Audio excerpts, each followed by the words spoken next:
이 사람은 누구일까요? 미국의 참전용사, 종군 기자, 그리고 소설가. 노인과 바다, 무기여 자릿거라, 누구를 위하여 종은 울리나의 저자입니다. 다 아시겠지요?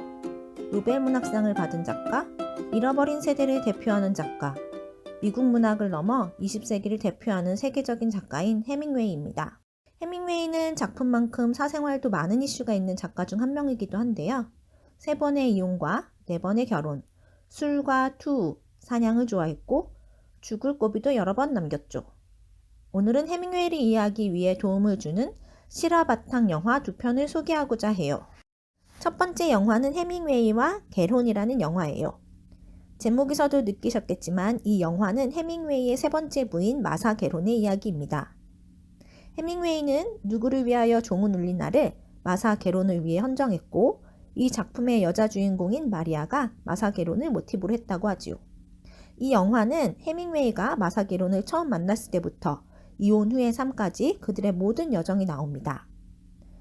게론이 해밍웨이를 처음 만나 플로리다의 바에서부터 스페인 내전에 함께 가서 전쟁 가운데 불꽃 같은 사랑을 함께 한 것, 또 마사 게론이 소설가에서 세계 최초의 여성 종군 기자가 되기까지 과정이 나와요. 게론이 전쟁 가운데 아무것도 할 수 없다고 할 때 해밍웨이는 게론을 향해 소리칩니다. 자기 신념을 위해 주먹을 날려. 작가였던 게론이 세계 최초의 여성 종군 기자로 변화되는 순간입니다. 그녀의 타고난 기자 정신을 이때 해밍웨이가 발견한 게 아닌가 싶어요. 확실히 그녀는 대단한 기자이지만 해밍웨이의 영향이 있었음을 알 수 있지요. 결혼 후 게론은 종군 기자로서 자신의 일을 포기할 수가 없었어요. 해밍웨이는 자신의 아내로 만족하지 못하고 전쟁을 찾아 떠나는 그녀를 이해하지 못합니다. 그리고는 급기야 게론이 기자로 있었던 잡지사에 연락해 해밍웨이 본인이 세계 제2차 세계대전의 특파원 자리로 가겠다고 하지요. 잡지사에서는 한 명만 갈 수 있었던 특파원 자리였는데 말이에요. 이때 게론은 배신감을 많이 느꼈던 것 같습니다. 아무튼 그래도 결혼 생활을 하면서 함께 중국도 가게 되고 취재도 함께 하게 됩니다. 그러나 이때부터 둘 사이에 본격적인 갈등이 시작되기도 해요. 해밍웨이는 그녀의 재능에 대한 질투와 다른 남성들에 대한 질투가 심해지고 게론도 해밍웨이의 지배적인 성격에 질려갑니다. 그리고 이때 해밍웨이가 그의 4번째 부인을 만나게 되므로 이 둘의 인연은 여기까지 끝나게 됩니다.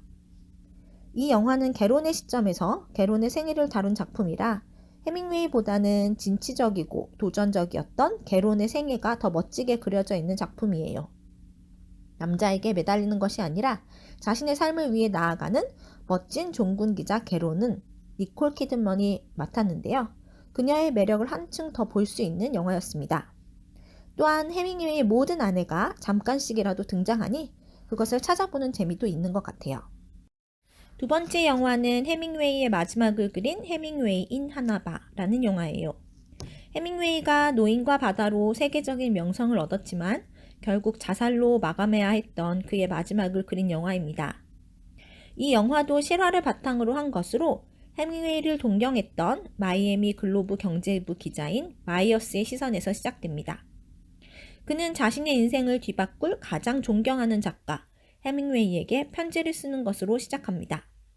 자신의 진심을 담았지만 붙이지 못했던 그 편지가 그의 연인에게 발견되어 붙여진 후 어느 날 그의 직장으로 전화가 옵니다. 해밍웨이라고. 해밍웨이는 편지를 잘 받았다고 쿠바의 하나바에서 함께 낚시를 하자고 제안합니다. 평생 존경하는 작가에게 직접 만나자는 전화를 받았으니 당연히 가야겠지요? 쿠바를 향한 마이어스. 해밍웨이 부부와 즐거운 시간을 보낸 후 해밍웨이는 그에게 아버지가 되어주겠다고 합니다. 그리고 해밍웨이의 가족과 친구들과 좋은 시간을 보내게 되지요. 점점 연인보다는 해밍웨이 가족과 보내는 시간이 많아집니다. 해밍웨이가 그를 필요로 하기 때문이지요. 그가 존경하는 작가가 자살을 계속해서 시도했기 때문에 해밍웨이의 마지막 아내 메리는 마이어스에게 계속 와달라고 부탁하지요. 두 부부는 평안했다는 것과는 달리 문제가 있었던 것으로 영화는 보여집니다.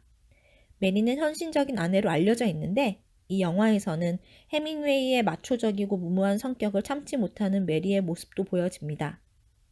이 부부를 보고 해밍웨이 친구는 이렇게 말하지요. 저 부부는 남부럽지 않은 재력과 명예를 가지고 있지만 그렇게 살지 못해. 그들에게는 사랑과 우정이 없거든. 해밍웨이의 말년의 삶을 통해 삶에 무엇이 중요한지를 생각해보게 하는 영화였습니다. 더불어 노인과 바다의 배경인 아름다운 쿠바의 모습을 보는 보너스도 있으니 보시길 추천드려요. 해밍웨이가 마이어스에게 하는 대사 중 하나입니다. 너가 정말 원하는 것이 있다면 그것을 선택해. 프랑스 철학자 장폴 사르트르는 인생은 B와 D 사이의 선택이라고 말했지요. 결국 우리의 선택이 우리의 삶을 만드는데 해밍웨이는 말년에 자신의 삶을 돌아보며 자신의 선택에 어느 정도의 후회가 있지 않았나 하는 생각도 드네요. 해밍웨이의 친구 말처럼 돈과 명예가 있다고 노년에 행복한 것은 아닌 것 같아요. 우리에게 우정과 사랑이 있어야 편안하고 행복한 노년을 맞이할 수 있을 것 같네요. 괴테의 명언으로 끝맺음을 할게요.